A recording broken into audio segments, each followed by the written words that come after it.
Yo, selamat datang di Freaks Channel. Kali ini Mimin akan kembali membahas Webtoon Tower of God pada chapter terbaru, chapter 540.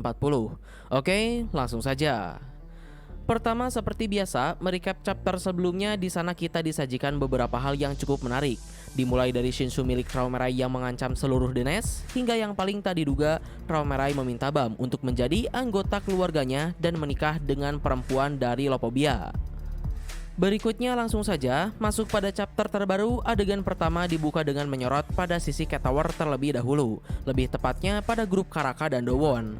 Setelah sebelumnya mereka bertemu dengan grupnya Cha dan Sola, di tengah reuni mereka, Sola yang terus mengejar tikus langsung kembali lagi karena dirinya dikejar oleh sesuatu, yaitu monster hybrid dan si komandan divisi berambut putih yang sampai saat ini masih belum diketahui siapa namanya. Melanjutkan kejadian tersebut, melihat ada seekor monster dan seorang komandan divisi menuju ke arah mereka, semua perhatian pun langsung teralihkan. Di sisi lain, si komandan divisi yang sedari tadi saja sudah kesulitan untuk kabur dari si monster, melihat ada beberapa orang high ranker musuh di hadapannya, hanya semakin membuatnya pusing. Tapi di sini si komandan divisi pun kemudian berniat merubah situasi tersebut menjadi keuntungannya, yang mana dirinya berniat mengalihkan perhatian si monster kepada mereka. Berikutnya tak banyak lama, si komandan divisi pun melesat ke arah Cha. Tapi sayangnya dan tentu saja, mengingat orang-orang yang ada di hadapannya ini adalah high ranker, bukan perkara mudah baginya mengelabui apalagi melewati mereka. Melihat si komandan divisi yang datang dengan kecepatan tinggi, Cha pun langsung menyerangnya.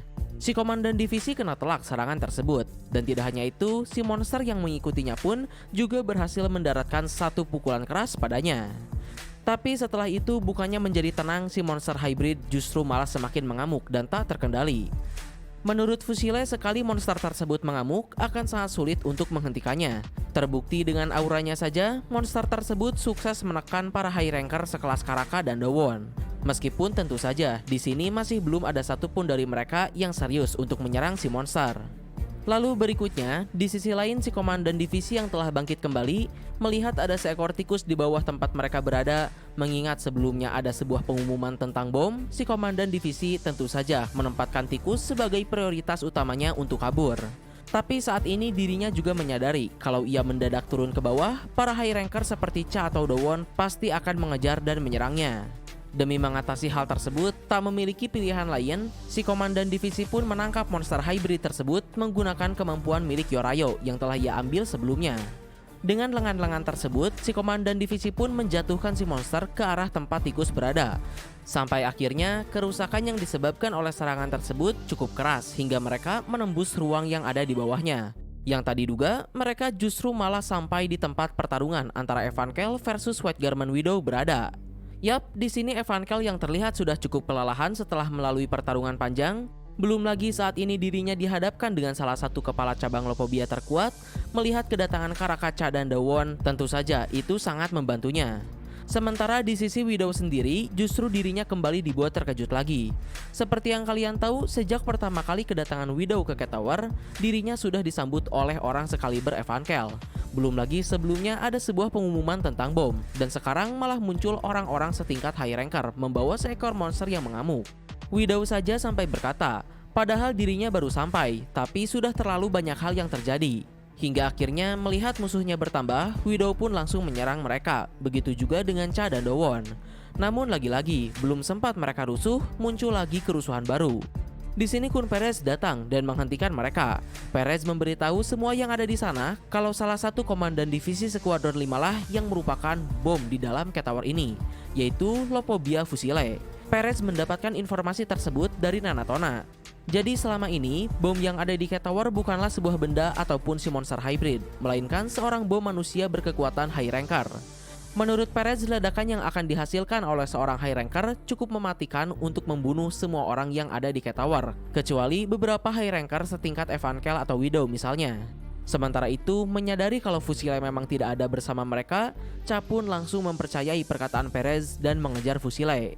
Nah, berikutnya adegan pun menyorot pada Fusile yang sedang berbicara dengan seseorang dari Skuadron 5.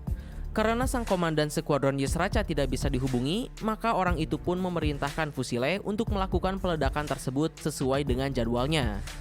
Ya, sepertinya rencana peledakan bom Cat Tower selama ini adalah siasat Ysraca tanpa sepengetahuan keluarga Lopobia. Buktinya Widow saja sebagai seorang kepala cabang juga tidak mengetahui tentang adanya peledakan bom tersebut. Tapi hal ini juga bukan kesalahan Yusraca, karena menurut Live Up dahulu, portal yang ditempatkan di dalam Cat Tower memang tanpa sepengetahuan Yusraca. Jadi sejak awal pun Yusraca berniat untuk menjebak kubu BAM saja, tidak bermaksud untuk melibatkan orang-orang di luar kubu BAM. Tapi karena keadaan yang terjadi sekarang sudah sangat kacau dan serba terlanjur baik di dalam maupun di luar Cat Tower, kita lihat saja nanti apa yang akan terjadi berikutnya untuk situasi di Cat Tower ini. Oke, selanjutnya akhirnya kita kembali lagi pada point of view BAM. Di sini setelah dirinya ditawari oleh Traumerai untuk masuk ke dalam keluarga, semua orang di sana yang mendengar hal tersebut langsung dibuat terkejut dan bertanya-tanya. Di sisi lain, BAM sendiri masih tak percaya kalau Traumerai ingin dirinya menikah dan menjadi anggota Lopobia. Melihat BAM yang masih percaya tak percaya, Traumerai pun kembali menjelaskan dengan fakta BAM mampu bertahan di tengah perang Denes yang diisi oleh para high ranker ini dengan tubuh seorang regular tingkat C. Tentu saja, menurutnya hal tersebut sudah lebih dari cukup untuk membuktikan kelayakan BAM. Lalu Traumerai pun kembali berkata, jika BAM menerima tawarannya tersebut, dirinya akan menjanjikan posisi yang megah dan mulia pada BAM tepat di bawah 10 pemimpin keluarga agung.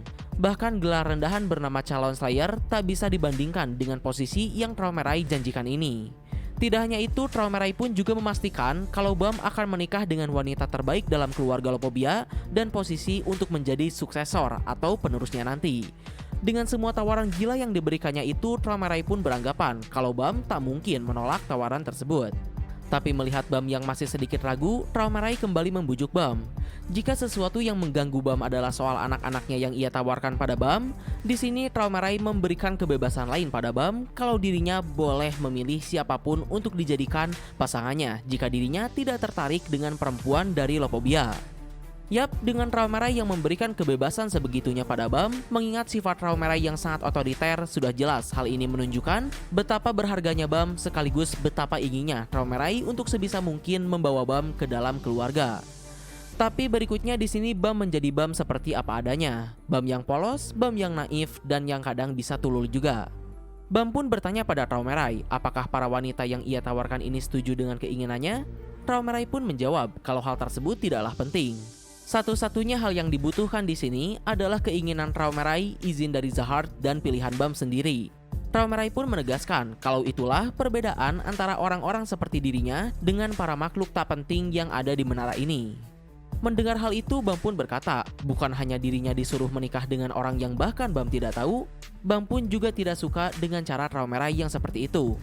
Dan yap, tentu saja, BAM pun menolak tawaran Traumerai tersebut.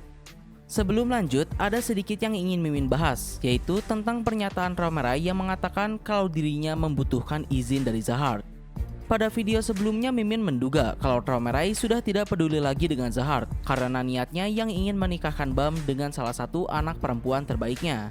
Dan jelas anak-anak yang dimaksud oleh Traumerai di sini adalah Shilial dan Lilial, yang mana mereka berdua ini merupakan seorang putri Zahard. Seperti yang kalian tahu, Zahard sendiri melarang keras para perempuan bergelar putri Zahard ini untuk menikah. Bahkan hukumannya adalah kematian jika mereka melanggar aturan tersebut. Dengan fakta saat ini Traumerai berkata kalau dirinya tetap membutuhkan izin dari Zahard, jadi sepertinya dugaan Mimin di video sebelumnya salah, dan keluarga Lopobia serta Traumerai sendiri memang dan masih merupakan keluarga yang paling loyal pada Zahard. Dan andaikan BAM menyetujui tawaran Traumerai pun, masalah berikutnya adalah Zahard sendiri.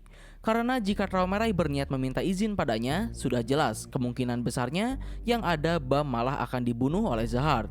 Dan kemungkinan lebih buruknya lagi, jika Zahard berkehendak seperti itu, Traumerai sepertinya tak akan masalah dengan keputusan Zahard. Oke, kembali lagi ke cerita. Mendengar penolakan dari BAM, Traumerai pun dibuat cukup terkejut. Namun hal itu tidak merubah apapun. Di sini dengan BAM yang menolak mentah-mentah tawaran besar tersebut, Traumerai pun akhirnya menutup pintu kebaikannya dan tetap berniat untuk membawa BAM ke dalam keluarganya, yang kali ini dengan cara Traumerai sendiri. Jadi setelah BAM menolak niat baiknya itu, Traumerai pun tetap memaksa BAM untuk ikut bersamanya. Dan jika BAM menolak lagi, Traumerai akan membunuh semua pengikut kubu BAM, terutama sang guru Jin Sung Ha dan teman-teman BAM yang ada di Denes, tanpa mereka mengetahui kenapa dan bagaimana. Lalu semua kematian sia-sia tersebut adalah akibat dari BAM yang menolak tawarannya.